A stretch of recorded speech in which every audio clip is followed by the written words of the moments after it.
When I posted on social media during the peak of the Indigo crisis, saying you'll be flying Indigo in 3 to 4 days, it wasn't praise and it wasn't a prediction. It was a sardonic reminder of the brutal truth that no matter how angry Indians were about cancellations, airport chaos, and ruined travel plans, they would still have to get on with their lives.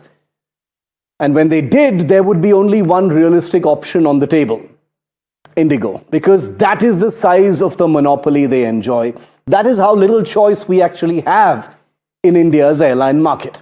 The point I was making then is staring us in the face today.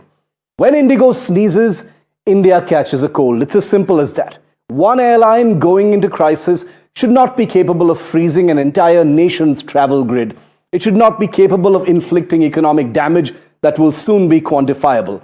It should not be capable of disrupting thousands of lives and embarrassing India in front of the world. Remember, Indigo is the world's 9th biggest airline.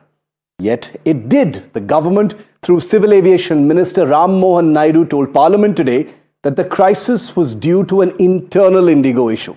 Fair enough.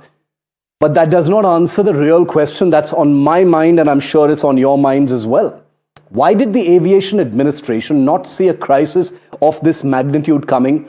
How is it even possible that a sector so critical to India's economy and mobility has systems that cannot forecast or prevent a meltdown on the scale that we saw last week?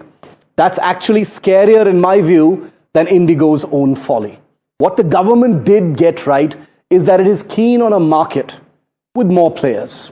But again, the question writes itself. Why is that dawning only now, after a crisis whose symptoms are literally born out of a monopoly? If Indigo were the same size as some of the other airlines we have in our country, this crisis would not have been a fraction, perhaps, of this intensity. And perhaps it would not have happened at all. In aviation, size clearly matters, as do power and control. Like with all things in India now, we stand at the cusp of a delicious irony.